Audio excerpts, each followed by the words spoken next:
thank you very much, James, for agreeing to present this evening. And if you want to do an introduction in terms of your background and organization and present your content for this evening.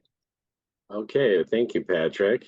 Go ahead here and set the slideshow up. Well, I just want to thank Friends of Ludington State Park for hosting this and allowing us to raise awareness about our mission. My name is James Manley, and I'm the Executive Director for Skegemog Raptor Center. Skegemog Raptor Center was formed at the beginning of 2021. Prior to that, I had spent 15 years volunteering and working for Wings of Wonder, which was another raptor center up here in our area in Leelanau County. My mentor, Rebecca Lassard, who ran that, retired at the end of 2020. And so we have kind of taken off with trying to make sure there's a place for the birds to get help. So we do cover quite a large area. We have had birds down from Ludington, Muskegon area. We're going to talk about some birds from the Upper Peninsula. So we kind of cover the eastern half of the UP and pretty much the northern half of Lower Peninsula. So Skegemog Raptor Center is a 501c3 nonprofit raptor center, and our mission is dedicated to rehabilitation of the sick and injured and orphaned raptors. We also do educational programming, and we'll talk a little bit about that and research. And so tonight I just kind of put together a presentation talking a little bit about our work and the kinds of things we see. You know, with our education, it kind of really ties in with our rehabilitation work because we want to get out to the public some of the dangers these birds face. And much of it is related to human activity. So, but before we kind of dive into that, I just wanted to quickly cover what a raptor is, just so everyone is on the same page. So raptors, or birds of prey, are carnivorous birds, and they share three common characteristics that distinguish them as raptors. So the first is keen eyesight. Raptors have several special adaptations in their eyes. The size of the bird and the size of the eye definitely plays a part in how well they can see. So the larger the eye, the better visual acuity they have, or their ability to make out images at a distance. So for instance, for a bald eagle, they have about 2.5 times the visual acuity that we do as humans. Speaking personally, probably quite a bit more than that compared to my eyesight. Owls have special cells in their eyes, rods, that they have a higher concentration of those than we do, so they're able to see at night. The diurnal or daytime birds also have 2 focal points in each eye, which allows them to see both binocular and monocular vision at the same time. And they have about 270 degrees of field of vision just when they're putting their heads forward. So kind of their whole world comes to them through their eyes. And the second thing is the sharp talons that they have, which are attached to very strong toes. The word raptor actually comes from the Latin word rapere, which means to seize or grasp violently and snatch away. Those are something that's kind of the dangerous end of the bird. They use that to catch their prey, and they have incredible grip strength in their feet. For instance, the bald eagle has about 10 times the grip strength in their feet as an adult human. And then, of course, they have those sharply curved beaks. That allows them, first of all, to tear apart their prey quickly and to be able to eat it quickly and get off the ground because they're most vulnerable when they're on the ground. Also, that curved beak helps with their line of sight because it curves down, it stays out of their line of sight and allows them to see easier as they're chasing their prey. So those are the 3 things that distinguish raptors from other carnivorous birds. I will say too, we've got a pretty small group today, so I think if you guys want to put questions in the chat as we go along, Patrick can kind of let me know, and we'll try and take some breaks here and answer questions as we're going through things. So First, we'll talk about rehabilitation. Also, before we move on to rehabilitation, these are the 7 types of raptors that we work with here in Michigan. The hawks, we have about 6 species of hawks that breed here in Michigan. We have 6 species of owls that breed here in Michigan. And then, of course, bald eagles are the only eagles that breed in Michigan. We have 3 types of falcons, and then turkey, vultures, harriers, and osprey. So these are the 7 types of raptors that we work with here in Michigan. There are kites in Michigan, or I'm sorry, in the United States as well, but we don't have any kites that live and breed here in Michigan. We may occasionally have a migrant, uh, vagrant that might come along, but we don't have any that breed in Michigan. So first we'll talk about our rehabilitation work. That's kind of our what takes up most of our time here since we've started. So there is quite a need for this. We are, in fact, since opening our doors in 2021, we are 3 birds shy of admitting 300 birds. So we've been very busy in the short time we've started. An important part of this rehabilitation work is that, besides helping these animals, it also really gives us an idea of what the dangers these birds face. So our goal with these birds is to rehabilitate them and get them into a fit and healthy condition where they can be released back to the wild. Unfortunately, a large part of our job that is pretty heartbreaking is that some of these birds are too severely injured or severely ill to be rehabilitated. And so part of our job is also to end the suffering for those cases as well. So here we've got a few different birds that we had in for rehabilitation. Up in the left corner, we have a merlin, we have a bald eagle. In that middle picture is a long-eared owl that we had in last winter. And then we have a picture of a baby falcon and a red-shouldered hawk that's getting an exam. So while we do a lot of our medical treatments in-house, we still rely heavily and partner with many veterinarians in the area. In this particular picture here on the left, you can see we have a veterinary assistant that is flushing a wound out. That's what that big syringe with fluid is being used for. And then you can see the mask on the head. And this bird, we had anesthetized or put under so that we could do x-rays and get the wounds cleaned up. We basically rescued this bird from the Cadillac area and brought it straight to the clinic. And so the bird was pretty wound up. So just for the safety of ourselves and the bird, this bird was put under anesthesia. But oftentimes we will just manually restrain the birds. This bird actually, in fact, is the first bald eagle that we admitted and were able to release. This was in 2021, in the spring of 2021, really released it. So on the right, you can see this radiograph that was taken of this bird. And the arrow is pointing to a mostly healed fracture. This is a radiograph that was taken about 6 weeks after we admitted the bird, a follow-up radiograph just to see that the bone was healing correctly. And if you'll notice, there's 3 bright dots inside that circle. Those are actually shotgun pellets.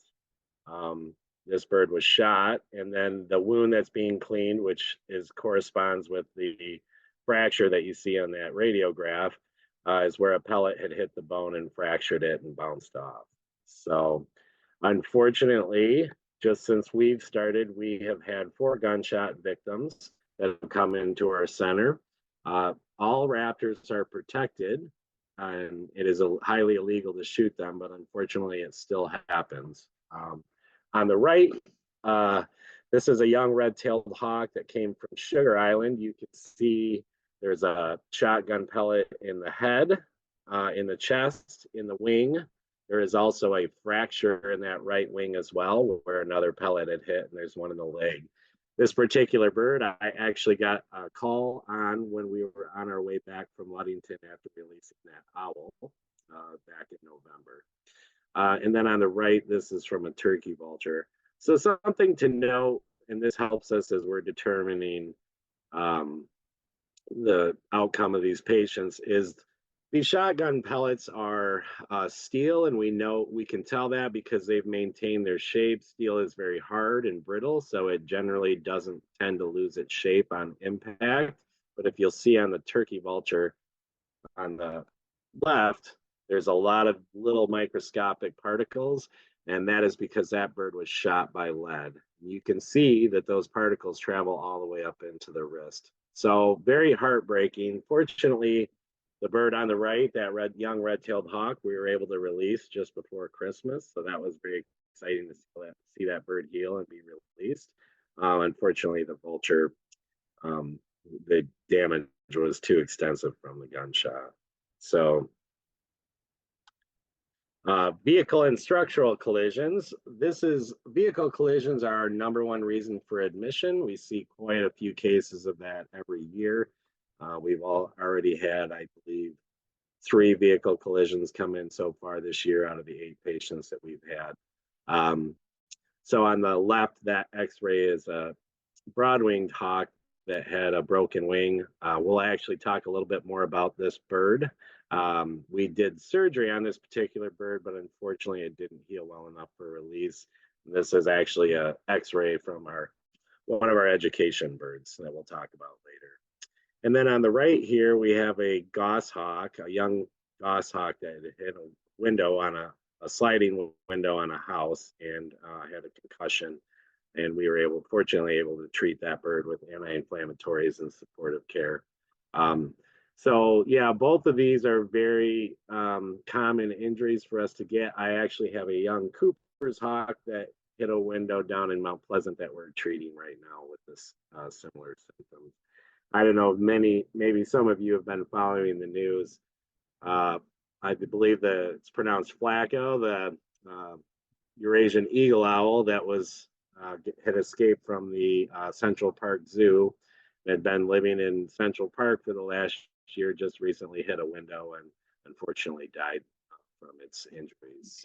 So there's a lot of things we can do to help prevent these collisions with buildings, including things that can be put on the windows, other things like that. So if you ever have any issues, maybe you have a window in your house where you tend to get a lot of bird collisions, feel free to reach out to us. We can help get you some info on how we can lower those numbers. They estimate up to 2 billion birds a year die from building collisions, so it's a real problem. Re-nesting is something that we deal with quite a bit in the summer. Here at Skegemog Raptor Center, we are firm believers in trying to get these young raptors back with their parents, because no matter what our skill sets are, we can never teach these birds to hunt and fly the way their parents can. So we go to great lengths to try and do that. We'll talk a little bit more about a specific case here in a minute. But this bird on the left, this is a young red-shouldered hawk that came from Hart, Michigan, that we were able to successfully re-nest. My son, who was a rock climber, actually came down and helped me re-nest that particular bird, so we were able to get it back with its parents. There in the middle, this is my assistant, Chris, and myself re-nesting a young kestrel, a small falcon. And then you can see on the right, we have an owl that we are re-nesting. So sometimes we cannot find the actual nest, but if the birds reach a certain age, we can actually put them in a separate nest and just make sure the parents are there. So we climbed this tree, we got this nest set up for this young owl, and then just before dusk, we were able to play owl calls, call the parents in, make sure they came in and were able to see the bird before we left. This young eagle came to us last summer, and it was out of the nest too early. You can see those long flight feathers are only about half grown out there. We aged this bird. We figured it was about 49 to 50 days old when it came in. It was a little skinny, and it shouldn't have been out of the nest yet. It had actually wandered into a residential area, so it was brought down by the DNR to our center, where it was fed up. We did an exam. You can see we're doing a blood draw in that picture on the right. This is actually one of 6 birds we submitted blood samples for a veterinary student at MSU that was doing a study on Hep C virus. So the bird was a little skinny, but otherwise healthy. We made a trip to go up and find the nest. And once we did that, we put a platform up below the nest because we didn't want to try and get it all the way back up into the actual nest because it's had a sibling that was there, and that sibling most likely would have bailed. Unfortunately, this particular eagle decided he didn't want to stay in that platform, and he was found a few hundred yards away again, and the DNR picked him back up, and we were able to partner with one of the wildlife biologists from the DNR and a landowner had a property adjacent. And we were able to actually feed that eagle and leave it in the wild. We slowly cut back the food as we figured out that the parents were still coming in to take care of it. And that bird just kind of hung out in that area. Here you can see on the right, as it's gaining strength and ability to fly, it was starting to take higher and higher perches. Also, its sister was getting quite mobile, and so those two birds were kind of both spotted flying around. And of course, sister was coming in for some of the extra food that was laying around. And last time this particular bird was spotted, it was flying alongside its sister and heading towards the water. So we were very excited we could get that bird back to the wild. To raise an eagle in captivity, even in a large flight pen with other eagles, it's just really not going to gain the experience it needs to like it will in the wild. So we go to great lengths to try and get these birds reunited with their families. I think I made 5 trips up to the UP, taking food, checking on the bird, and things like that. So a lot of work, but well worth it. Poisoning is something that's very common that we see. On the left here, we have a young bird owl that unfortunately got into rodenticides. It was one of 2 that came from the same area within about 48 hours of each other. Unfortunately, both those birds succumbed to the poison. They were sent to the state where necropsies was done, and it was confirmed that they had died from rat poisoning. So, as with all pesticides, they can definitely affect a lot of other species, whether it's secondary poisoning in the case of rodenticides, where maybe a rat or mouse gets full of rat poison and doesn't die, but maybe is sick and an owl picks it up. Sometimes even with some of the insecticides and stuff, that can really affect prey availability for our smaller raptors. And then lead poisoning is something that we see very commonly in eagles. We're going to talk a little bit more about that as we go through the presentation. So on the right, you see what happens with lead poisoning and especially with eagles, is they will eat something that has been shot with a lead bullet, and that lead fragments and it can spread throughout the carcass. They've done x-rays on animals that have been shot and found that some of those fragments can travel over 1.5 feet away from the actual impact site. So once that lead is eaten by the eagles, it gets broken down in their stomachs, and they suffer from it. I'm going to show this video. It's pretty sad, but something unfortunately we see all too often. This eagle is in the end stage just prior to dying. Its breathing is affected, which is actually a neurologic thing. It can't stand up, its balance is off. So it's really tough seeing these cases over and over again. Levels of lead over 60 micrograms per deciliter can be lethal to eagles. This particular one had 976. So we get some pretty insanely high numbers of lead. We've found as we've been testing all our eagle patients for the last 2 years that over 80% of them have elevated levels of lead. So it's a very, very big problem for us. And then just as a reminder, in general, I think it's important for us to consider what we put out into the environment. These are 2 eagles that we admitted last year in the summer. Both were from the Sheboygan area. One came from Sheboygan State Park, this adult that you see laying down with its eyes closed. 6 days later, we received a call about this young eagle on the right. It was about 2 miles away, which for an eagle is a very short distance. They could fly over 200 miles in one day. We admitted both of these birds within 6 days of each other, and they were both almost comatose when they arrived. Now, Unfortunately, even with all the blood work we did, we were not able to determine what the poison was. In my discussion with MSU Diagnostics Lab, is because birds' metabolisms are very high. Sometimes it can be difficult to get that poison before it's been metabolized. It can be difficult to read. So, based on our consulting with other veterinarians and other centers, and the symptoms, we determined that we think this was the result of barbiturate poisoning, which can happen if someone has a large animal that they euthanize and doesn't get properly buried. Luckily, these birds both bounced back very quickly. We actually only had this youngster on the left there in about just 2 weeks. So again, that kind of reconfirms our suspicion about barbiturate poisoning, but we were fortunate enough to be able to provide fluid therapy and get these birds flushed out, their systems flushed out, and return them to the wild. So that was pretty exciting to share with the community up in Sheboygan. So these birds were both released in August, so we were glad to see them go.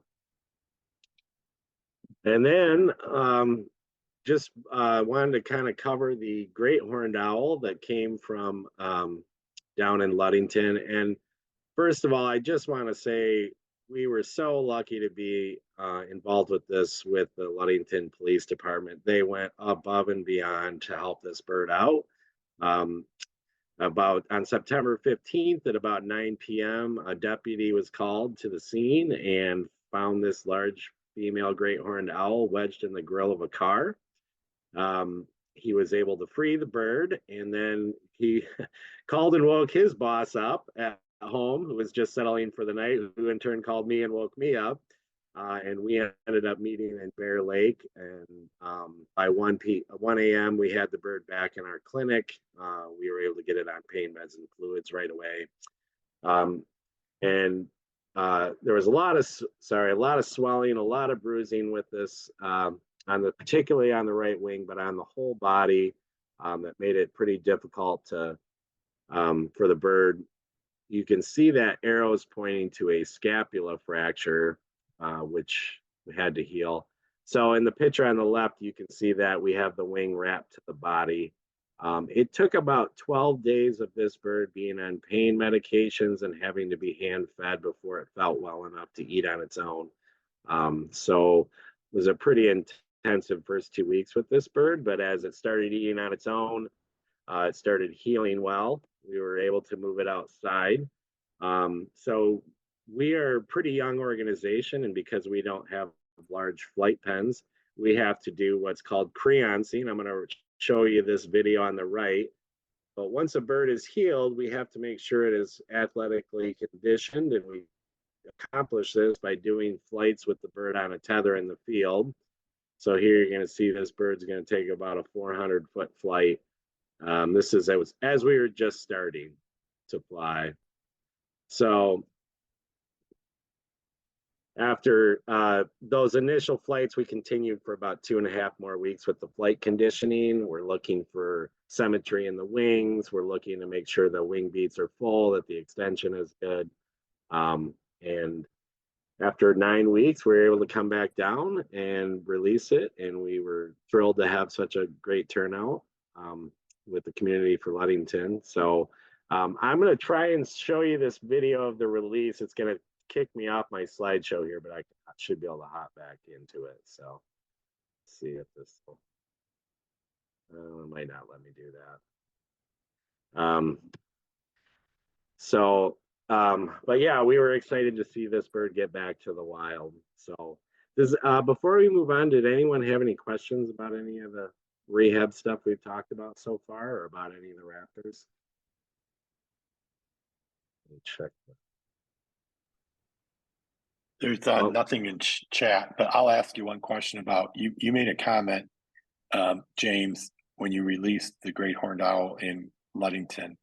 Someone asked in terms of what, I don't know if they asked in terms of what age they typically get to, but you made some comment, if I remember correctly, it was a very high percentage of great horned owls that die within like the first 12 or 18 months.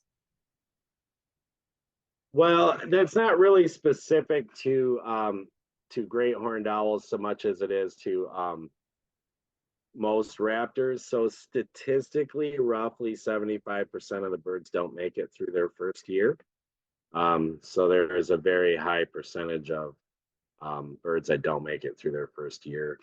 And it can be for a number of reasons. Obviously, they're not as wary as the adults, so sometimes they can get into situations where they are around humans more than an adult would be. Some just struggle with hunting, and we actually just admitted a snowy owl that was starving to death last week. Unfortunately, it was so sick and so far gone, we weren't able to stabilize it. But that can be a big problem too. So. But yeah, many of the birds don't make it through their first year. So moving on, I just want to talk a little bit about education. So we we didn't start education until our second year, and it really didn't start to take off till our last year. With the avian influenza in 2022, we had to kind of go pretty slow with our educational programming because of all the quarantine. But we have been traveling around the northern part of the Lower Peninsula, and we present at different schools, libraries, nature centers, and things like that, and really try and share, share some knowledge about raptors. But we're also trying to just help generate a greater appreciation for nature, because what we appreciate, we protect. We really focus on trying to get in front of a lot of kids, because I think the kids really are going to be the difference in helping this environment. And so, we really love being able to share and present these live birds to the public.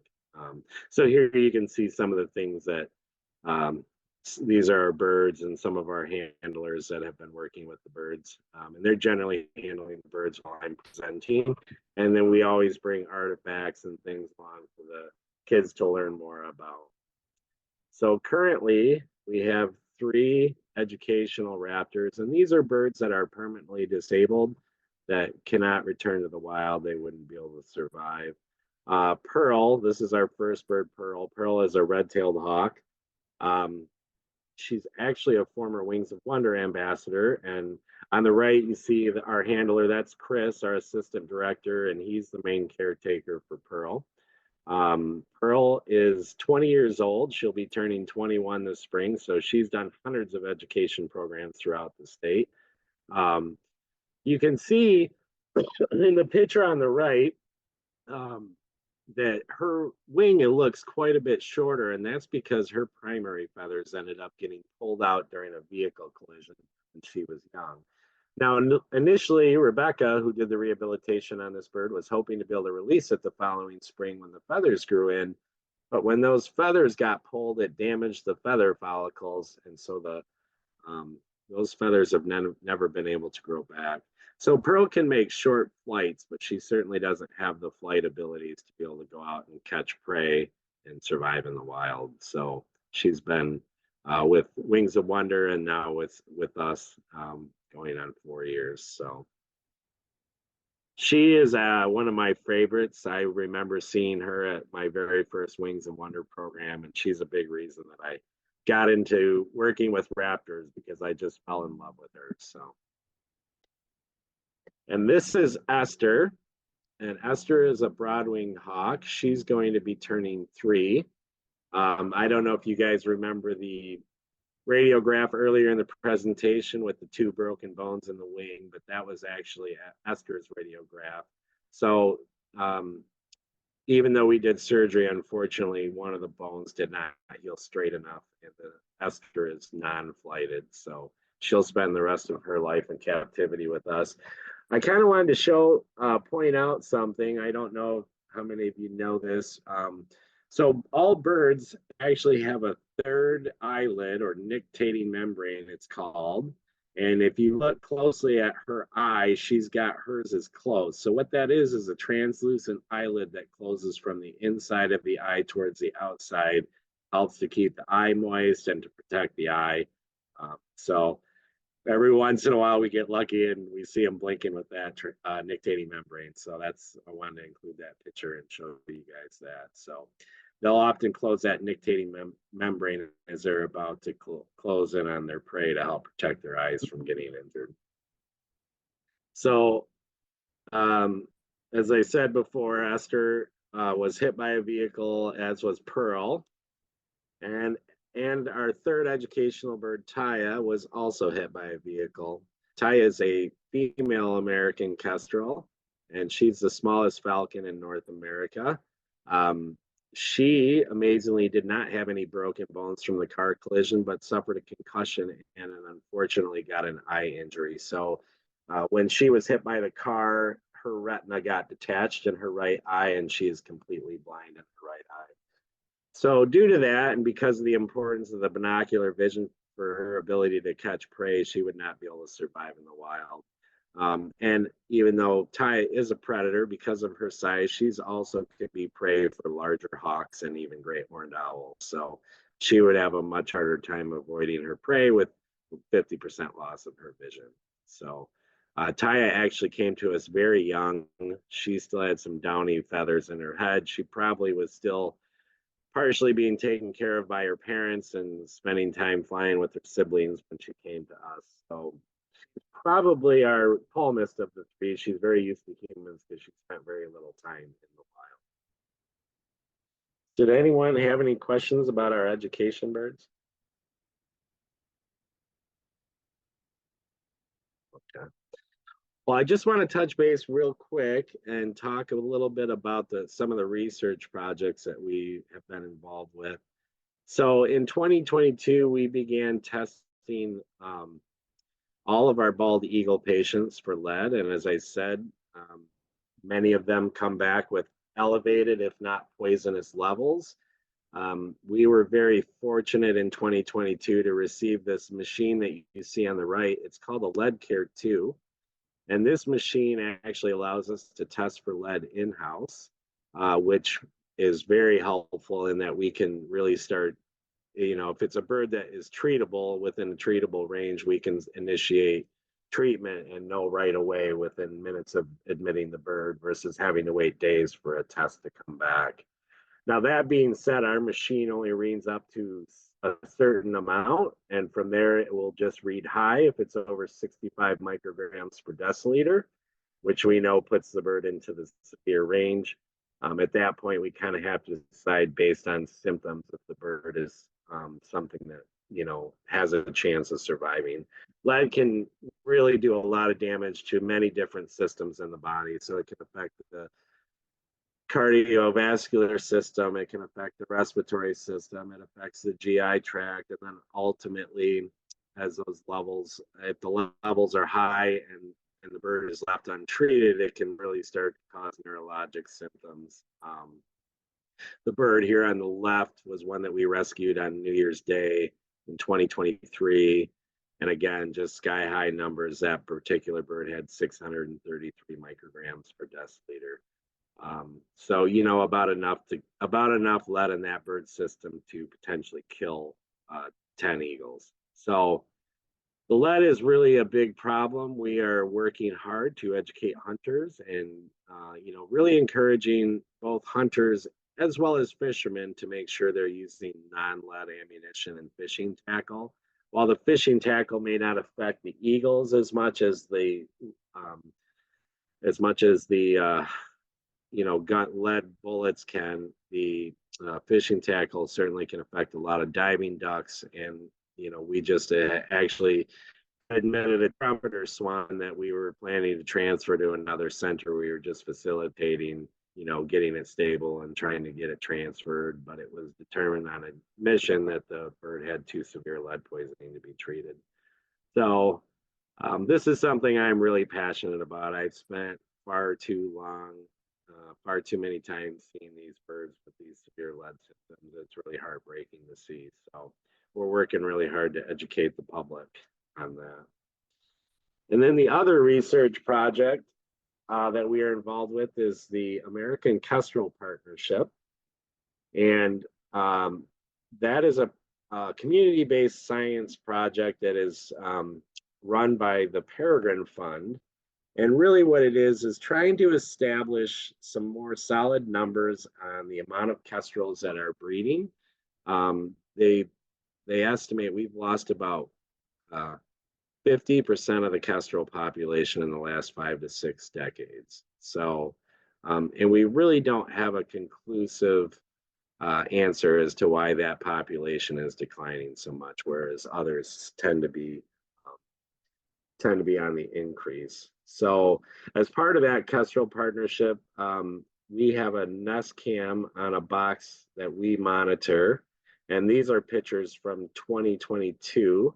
So we had a pair that came in and raised 5 females. So you can tell the difference between the male and female kestrels easily, in that the male has the blue on its wings, and it also has a solid orange tail with just a black band, whereas you can see on the female, it's got black bands across the entire tail, and then it just has the rust color on the wings. So the year before, we had another a pair that came into. We're not sure if it was the same pair or not, and they raised 2 males and 2 females.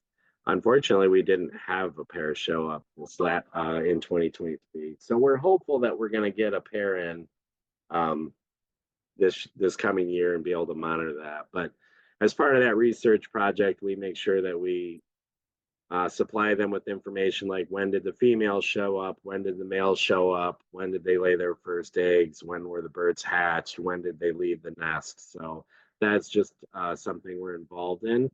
And we're hoping to be able to add some more nest boxes in the future. So that kind of wraps up my presentation. I was don't know if we have any questions here that I can answer. I wanted to leave plenty of time for questions. I wasn't sure how big a group we were going to have. So while you guys have any questions, I'm happy to answer them. This is just kind of a highlight reel from some of our stuff that we did in the last year, some of our education programs and whatnot. So did anyone have any questions relating to raptors or our work?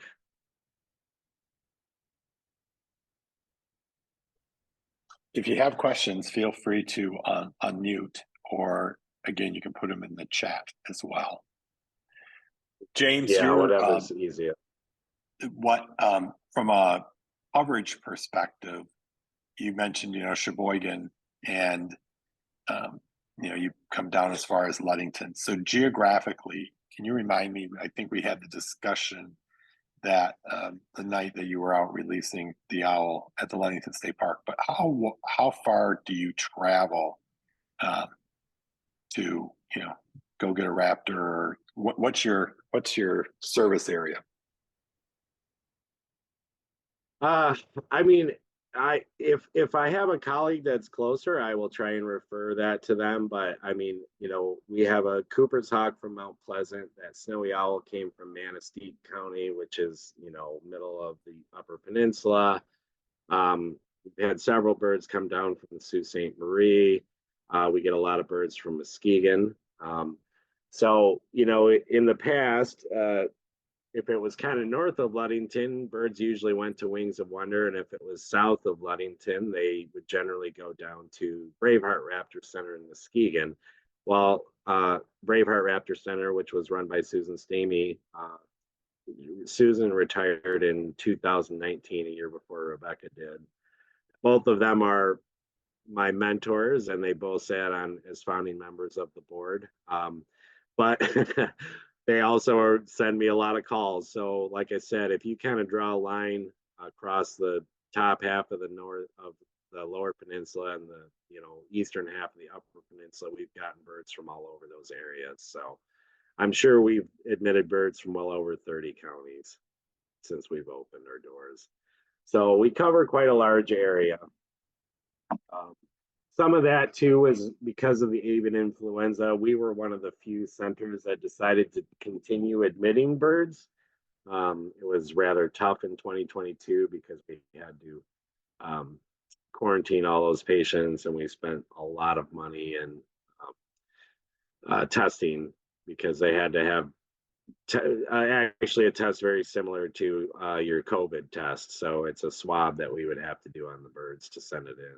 So we ended up having 5 patients that tested positive. They were all bald eagles in 2022. It was pretty quiet in 2023, but there has been some cases that have been confirmed here in Michigan, and so we've had to quarantine a couple birds. But yeah, we cover quite a large area.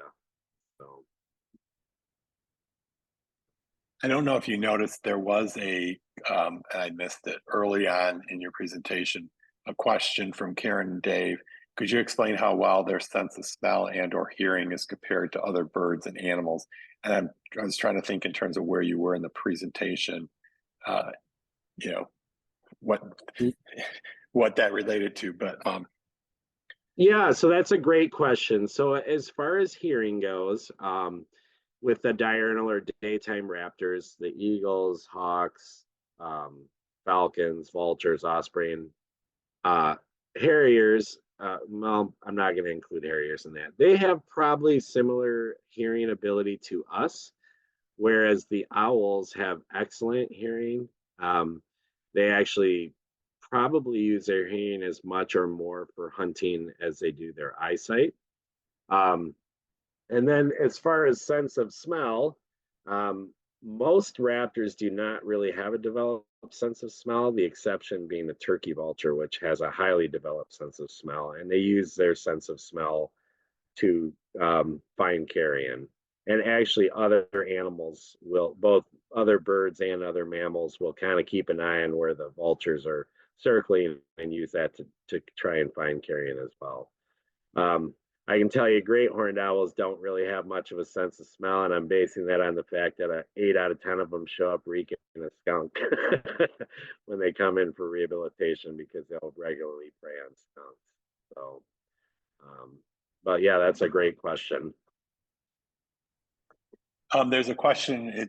Somebody made the comment. This is so touching, and they wondered if you use volunteers. So we do use volunteers. We have, I think, about 12. I mean, we are mostly a volunteer organization. We are young and trying to get, up to speed. I still have a daytime job as well. And so, yes, we do rely heavily on volunteers. We are very fortunate that we have several veterinary clinics that volunteer their services or provide some of their services at cost. We've had Fruitport, and for especially for the birds that are further away, we have Fruitport Animal Hospital down in the Muskegon area, which helps us with initial triage of birds. Country Vet Clinic actually just recently helped us with an eagle.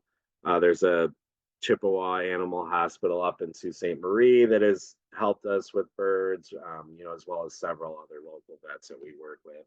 And so, as far as volunteers with hands-on with the birds, you're going to have to live, close enough where it's a reasonable distance to travel. But if you're further away and still want to help, we do have a transport network that we're setting up just because we cover so much distance, and I can't afford to keep driving all over the state and run. I put about 70,000 miles on my truck in the last three and a half years. So yes, if you're interested in volunteering, you can reach out to me by email, and be happy to discuss those kind of opportunities more. There was a comment thanking you and noted in terms of how many great pictures and information to go along. And Sandy thanked you for your presentation. And she was fortunate to witness the release of the owl in Ludington and will never forget it. Bless you and others in your group. Karen and Dave are wondering, do you ever have a need for nest boxes? Is that something that could be donated if there is a need?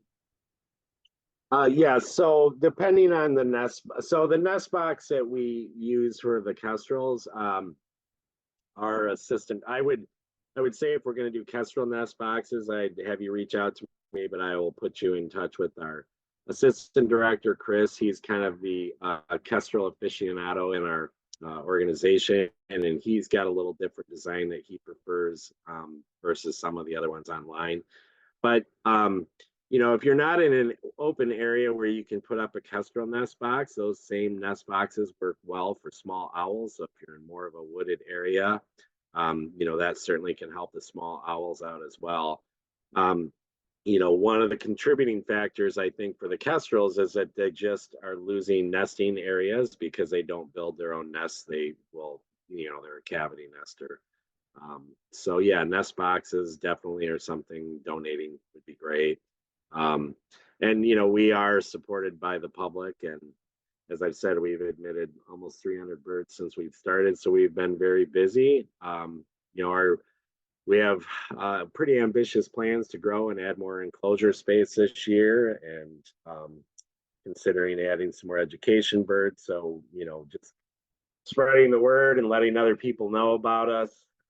All of those things help, following us on social media and things like that. So yeah, we really appreciate. We just had a tremendous amount of support from the community with that great horned owl. So really appreciative to the Ludington community for all the support we got from that eagle or that owl release, and just really, like I said, really thrilled to be able to work with Chris Jones, the police chief, as well as his staff. They were just really accommodating, really went the extra mile for that owl. So I just want to say thank you, and I appreciate you guys helping us spread awareness. And if anyone ever has questions on raptors or birds, you're more than welcome to reach out to me. My contact info is on our website, so don't hesitate to reach out if anyone has questions. So, Okay.